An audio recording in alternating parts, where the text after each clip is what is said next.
C'est sur un festival d'accusations personnelles que s'achève la campagne présidentielle américaine. Trump évoque une troisième guerre mondiale que risque de provoquer Clinton. Clinton accuse Trump d'incompétence. Les échanges d'amabilité pleuvent et le président s'en mêle. Bonjour Thomas Negaroff. Bonjour Céline. Barack Obama fait en effet campagne tous les jours pour Hillary Clinton. Aujourd'hui, il est en Floride, un État clé, on l'a déjà dit. C'est habituel qu'un président mouille autant sa chemise pour le candidat de son camp ? La réponse est non. Et on peut même dire que jamais un président ne s'est à ce point impliqué dans une campagne. Le seul précédent, ça serait éventuellement Ronald Reagan avec George Bush père, mais c'était pas le même niveau d'implication, quelques meetings en fin de campagne tout au plus. Alors dans l'histoire présidentielle récente, on a un peu tous les cas de figure. On a par exemple le président qui soutient du bout des lèvres le candidat de son propre camp.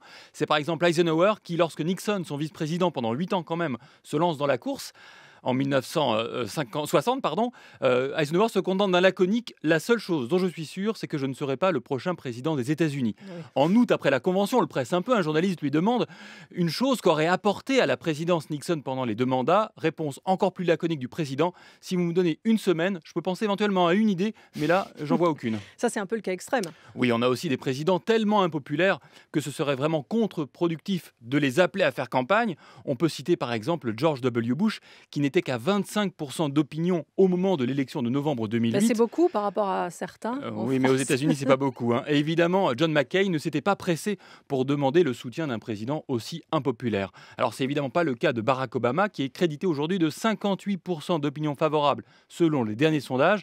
Pour mémoire, Hillary Clinton est aussi à 58%, mais d'opinion défavorable. Dans l'autre sens. Puis on a le cas du candidat qui ne veut pas être soutenu par un président qui est pourtant populaire. Oui, c'est le cas le plus étrange apparemment, et aussi du coup le plus rare. On le rencontre notamment en 2000, lorsque Al Gore refuse de faire appel à Clinton, qui a pourtant quasiment 60% d'opinion favorable. Clinton d'ailleurs, on le raconte, a été très attristé par cela. Le calcul d'Al Gore, il faut qu'il existe par lui-même, et surtout, selon lui, ne pas être associé aux dérives morales du président. On est évidemment après l'affaire Lewinsky. Un très mauvais calcul qui lui a coûté cher en voix, mais aussi en argent. Aux États-Unis, le couple Clinton s'est rendu à Los Angeles, non pas pour soutenir le candidat Al Gore à la convention démocrate, mais plutôt pour aller à la pêche au dollar, destinée à financer la campagne d'Hillary, qui brigue le poste de sénateur de New York.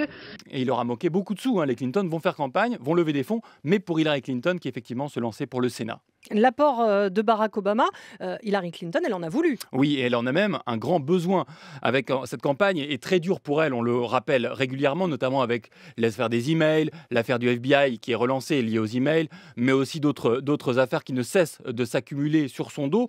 La participation est un enjeu. Barack Obama reste populaire, notamment chez des électeurs qui seront essentiels le jour du vote. On pense notamment aux minorités africaines-américaines. Donc l'engagement d'Obama est nécessaire pour Hillary Clinton. Et Barack Obama paraît particulièrement enthousiaste et persuasif. Je vous propose de l'écouter. Stand up and reject cynicism. Stand up and reject fear. Rejeter le cynisme, la peur. Choose hope. Choisissez l'espoir. Choose hope. Choose hope. Vote. Votez, voilà. Donc Obama se lance, appelle à voter. Alors pour 3 raisons, je crois. Il y a 3 aspects personnels dans cet engagement de Barack Obama. Le premier, c'est que Trump, c'est son adversaire personnel. Celui qui, entre 2011 et quasiment aujourd'hui, n'a cessé de poser la question du lieu de naissance de Barack Obama, né à Hawaï, souvenez-vous. Ensuite, protéger son héritage. Donald Trump a déjà annoncé qu'il voulait tout faire pour détricoter la réforme phare de Barack Obama, c'est-à-dire la réforme de santé. Enfin, et je crois que c'est essentiel, au regard de l'histoire, l'élection de Donald Trump serait à mettre au bilan de Barack Obama. Son Amérique, celle de Barack Obama, aurait finalement abouti à l'élection de Donald Trump. Cela vaut bien quelques meetings. Voilà, la présidentielle américaine, le vote, ça approche. C'est mardi prochain. Merci beaucoup et à demain, Thomas Negaroff.